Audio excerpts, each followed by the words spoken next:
नमस्कार दोस्तों, आप लोग कैसे हैं? चलिए शुरू करते हैं। ये आप लोग के लिए हिंदी का मॉडल सेट होगा और ये जो परीक्षा होने वाली है बीएसएससी द्वारा कार्यालय परिचारी, उसके लिए मोस्ट इंपॉर्टेंट क्वेश्चन है। तो टोटल क्वेश्चन की संख्या जो होगी ये 30 होंगी। चलिए क्वेश्चन शुरू करते हैं। क्वेश्चन नंबर फर्स्ट में दिखाते हैं कि ये जो सेट होगा ये इजी टू मॉडरेट होगा। देखिए, मन चंगा तो कटौती में गंगा। लोकगीतिया का सही अर्थ आप लोग को बताना है। तो जो इसका आंसर होगा, मन चंगा कटौती में, देखो मन की पवित्रता ही सबसे बड़ी पवित्रता होती है। क्या होती है?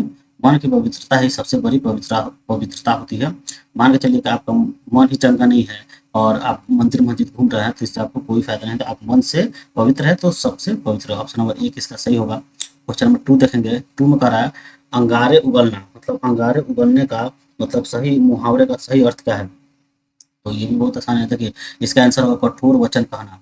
कठोर वचन बोलता है कोई तो कहा जाता नहीं कि अंगारे उगल रहा है। तो इसका ऑप्शन नंबर एक इसका सही होगा, मतलब कठोर वचन कहना।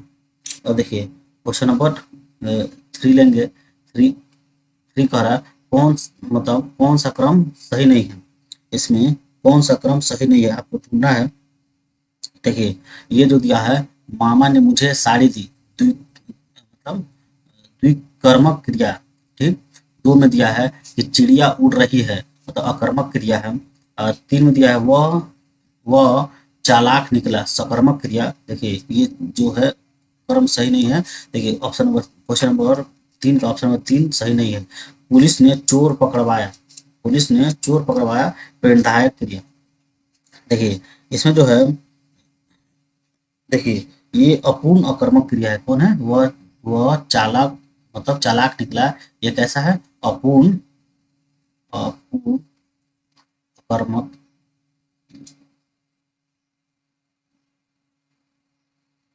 अकर्मक क्रिया है। कैसा है? अपूर्ण अकर्मक अकर्मक क्रिया है, जिससे अर्थ वाक्य के लिए पूरक की आवश्यकता होती है। जैसे बनना, होना, निकलना आदि ऐसे अपूर्ण अकर्मक क्रियाएं मतलब आती, मतलब होती है। क्वेश्चन नंबर चार देखेंगे। चार में कह रहा किस क्रम में, मतलब करण कारक नहीं है। मतलब किस क्रम में आपको निकालना है करण कारक, मतलब इसमें नहीं है। तो देखिए, लड़का छत से गिर पड़ा, लड़का छत से गिर पड़ा, ऑप्शन नंबर ए ही इसमें ही एक ही इसका आंसर होगा। इसमें कारण करते हैं दो में दिया पिताजी कार से कार्यालय जाते हैं। तीन में दिया बाजार में पैसे से सामान खरीदा जाता है। और चार में दिया प्रचार ने यह आदेश चपरासी के द्वारा भिजवाया। ठीक। जो इसका ऑप्शन नंबर एक होगा, यही होगा। देखिए करण कारक का अर्थ जो होता है साधन या माध्यम, अर्थात क्रिया किस साधन या माध्यम से संपन्न हुई है। देखिए यहाँ देखिए साधन माध्यम मतलब कार से कार्यालय जा रहे हैं। और बाजार में पैसे से सामान खरीदा जाता है। प्रचार ने आदेश चपरासी के द्वारा भिजवाया। देख इसमें मतलब साधन है, किस साधन से कार्य हो रहा है। ठीक। इसमें किसी प्रकार का साधन नहीं है। अब क्वेश्चन नंबर पांच देखेंगे। पांच में क्या कह रहा है? पांच में कह रहा है कि जिन वाक्यों में सामान्य रूप से किसी कार्य के होने या करने का बोध होता है उसे क्या कहते हैं? उसे क्या कहते हैं? देखिए इसका जो आंसर होगा विधानार्थक वाक्य कहते हैं। उसे क्या कहते हैं? विधानार्थक वाक्य कहते हैं। जैसे जिन वाक्य से किसी क्रिया के करने या होने का समान सूचना मिलती है उसे विधानार्थक वाक्य कहते हैं। जैसे भूपेंद्र खेलता है, भूपेंद्र खेलता कैसा है? विधानार्थक वाक्य है। अब क्वेश्चन नंबर छह देखेंगे। छह में कह रहा है कि निम्नलिखित में से क्रिया विशेषण, निम्नलिखित में क्रिया विशेषण उपवाक्य है। इसमें से कौन क्रिया विशेषण उपवाक्य है आपको बताना है। तो ऑप्शन नंबर तीन में देखेंगे, जब बारिश हो रही थी तब मैं घर में था। जब बारिश हो रही थी तब मैं घर में था, इसी में क्रिया विशेषण है। देखें जिसमें जब दिया है कि जब, जब यही शब्द है जिसके कारण क्रिया विशेषण का वाक्य का संबोधन करता है। क्वेश्चन नंबर सात में देखेंगे कि मोक्ष की इच्छा करने वाला कहलाता है। मोक्ष की इच्छा करने वाला क्या कहलाता है? तो ऑप्शन नंबर तीन इसका आंसर होगा मुमुक्षु। मुमुक्षु मोक्ष की इच्छा करने वाला क्या कहते हैं? मुमुक्षु। क्वेश्चन नंबर आठ देखेंगे। कौन सा प्रत्यय लगाने से मधुर मधुर विशेषण भाववाचक संज्ञा में परिवर्तन हो जाता है? मधुर विशेषण भाववाचक संज्ञा मतलब परिवर्तित हो जाता है। तो इसका आंसर होगा ऑप्शन नंबर टू ता। ता प्रत्यय लगाने से क्या होगा? इसमें क्या हो जाएगा? मधुरता हो जाएगा। मधुरता, मधुरता। तो ये भाववाचक हो जाएगा। क्वेश्चन नंबर 9 देखेंगे। देखिए, यह पुस्तक वही है जो मेरे पाठ्यक्रम में है। वाक्य में निश्चयवाचक सर्वनाम शब्द है। कौन से निश्चयवाचक सर्वनाम शब्द है? देखिए, इसमें इसका वही जो है, वही ये निश्चयवाचक सर्वनाम शब्द है। क्वेश्चन नंबर 10 देखेंगे। देखिए, ये क्या होता है, मतलब यहाँ पर यह सर्वनाम विशेषण है तथा वही शब्द निश्चयवाचक सर्वनाम है, क्योंकि मुझे, हम, तुम, इस, वह, उस, उन, किस, मतलब किन से मतलब क्या होता है, निश्चयवार्थी, मतलब निश्चयवार्थी सर्वनाम शब्द कहा जाता है। ठीक। अब क्वेश्चन नंबर 10 देखेंगे। 10 में क्या कर रहा है कि मेरे मेरे नगपति मेरे विशाल, मैंने हिमालय को सलामी देने चाहिए। पंक्ति में रेखांकित शब्द का अर्थ क्या है? नगपति का मतलब इसका रेखांकित शब्द का अर्थ बताना है। तो नगपति को हिमालय कहा जाता है। नगपति क्या कहा जाता है? हिमालय कहा जाता है। क्वेश्चन नंबर 11 देखेंगे। 11 में क्या कह रहा है कि खूबसूरत लम्हों की रंगत को कैमरे में कैद करने में मशगूल थे। पंक्ति में मतलब मशगूल का मतलब आप लोग को रेखांकित शब्द का अर्थ बताना है।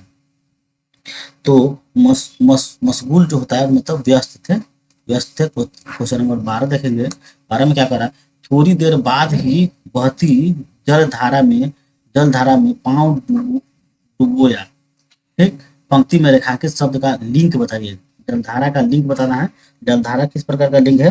तो जलधारा जो है वो स्त्रीलिंग है। कैसा मतलब है न, ये पुल्लिंग नहीं है, ये एक प्रकार का स्त्रीलिंग शब्द है। क्वेश्चन नंबर 13 देखेंगे।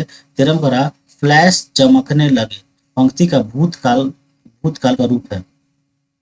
भूतकाल का रूप हमको बताना है। फ्लैश चमकने लगे। ठीक। इसका जो आंसर होगा ऑप्शन नंबर 3, फ्लैश चमकने लगे थे। क्या होगा? फ्लैश चमकने लगे थे। ठीक। क्वेश्चन नंबर 14 देखेंगे। 14 में क्या करा है, कृतज्ञ शब्द का सही विलोम बताना है आप लोग को।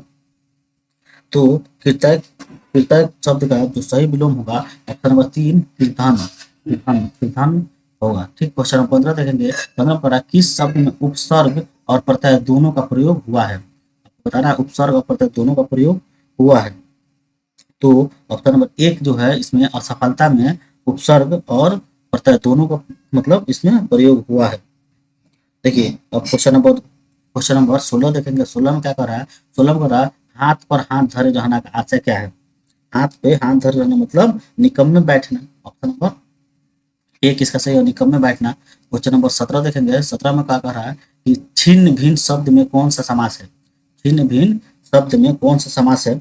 तो ये जो है अव्ययी भाव समास है। इसमें किस प्रकार का समास है? अव्ययी भाव समास। ऑप्शन नंबर 3 सही है। क्वेश्चन नंबर 18 देंगे। शब्द पुरुषार्थ का प्रयुक्त संधि क्या है? पुरुषार्थ का संयुक्त मतलब इसमें प्रयुक्त संधि कौन होगा? तो इसका जो आंसर होगा ये दीर्घ संधि है। कैसा संधि है?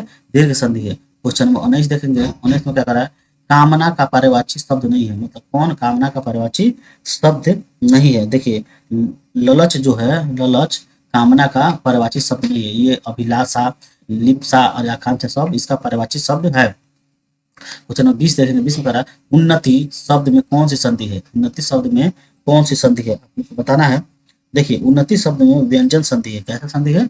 व्यंजन संधि। ऑप्शन नंबर 2 इसका सही होगा। और क्वेश्चन नंबर 21 देखेंगे। सफलता शब्द का विलोम आपको बताना है। सफलता शब्द का विलोम ये बहुत ही आसान है। असफलता इसका विलोम हो जाएगा। 22 देखेंगे। देखिए, स्वावलंबी मनुष्य को किस पर विश्वास होता है? स्वावलंबी मनुष्य को किस पर विश्वास होता है? वो स्वयं पर विश्वास करेगा। क्वेश्चन नंबर 2 आंसर है, इसका आंसर होगा। क्वेश्चन नंबर 23 देखेंगे। देख रहा है, निर्भरता मनुष्य की श्रेष्ठ बनाती है। इस वाक्य में श्रेष्ठ शब्द का व्याकीकरण दृष्टि से क्या है? श्रेष्ठ का व्याकीकरण दृष्टि से ये क्या है? देखिए, ये विशेषण है। उसका क्या बता रहा है? उसका विशेषता बता रहा है, विशेषण है। क्वेश्चन नंबर 24 देखेंगे। 24 में क्या करा, स्वावलंबन शब्द का संधि विच्छेद करें। स्वावलंबन शब्द का आपको संधि विच्छेद करना। देखिए, इसका जो आंसर होगा ऑप्शन नंबर 2, स्व प्लस अवलंबन। स्व प्लस अवलंबन इसका संधि विच्छेद होगा। क्वेश्चन नंबर 25 देखेंगे। 25 में क्या कर रहा है? 25 में कर रहा है, लड़ाई शब्द का बहुवचन। लड़ाई शब्द का आप लोग को बहुवचन बता रहा है। तो लड़ाई शब्द का बहुवचन हो जाएगा लड़ाइया, लड़ाइया, लड़ाइया। क्वेश्चन नंबर 26 देखेंगे। 26 में क्या कर रहा है? 26 में कर रहा है, जो स्वभाव से बुरे हैं आप बुरे ही रहेंगे। रेखांकित पद में व्याकरण दृष्टि से क्या है? बुरे को मतलब व्याकरण दृष्टि से मतलब क्या बताया जाएगा? तो इसका जो आंसर होगा ये विशेषण बता रहा है। क्या क्या बता रहा है? उसका विशेषण बता रहा है, मतलब बुरा है मतलब इसका विशेषण बता रहा है। और क्वेश्चन नंबर 27 देखेंगे, कह रहा है साहित्यकार बधुता अपने देश काल में प्रभावित होता है, वाक्य में कौन सा काल है? हमको वाक्य में काल बताना है, तो ये सामान्य वर्तमान काल है। कौन है? सामान्य वर्तमान काल है। ये साहित्यकार बधुता अपने देश के काल से प्रभावित होता है, इसमें सामान्य वर्तमान काल है। ठीक। अब क्वेश्चन नंबर 28 देखेंगे। 28 में क्या करा? सार्वभौमिक शब्द में मूल शब्द क्या है? सार्वभौमिक शब्द में आप लोग को मूल शब्द बताना है, तो इसका मूल शब्द होगा सार्वभूमि। इसका मूल शब्द होगा सार्वभूमि। सार्वभूमि। ऑप्शन नंबर 2 इसका सही होगा। क्वेश्चन नंबर 29 देखेंगे। 29 में दे रहा है कौन सा शब्द फूल का समानार्थी है? फूल का समानार्थी मतलब नहीं है। देखिए मूल फूल का समानार्थी नहीं है, तो इसका जो देखिए इसमें फूल का समानार्थी नहीं है। देखिए सुमन है, पुष्प है, कुसुम है। देखिए इसका जो समानार्थी जो है ये मयंक इसका समानार्थी नहीं है। मयंक इसका समानार्थी नहीं है। क्वेश्चन नंबर 30 देखेंगे।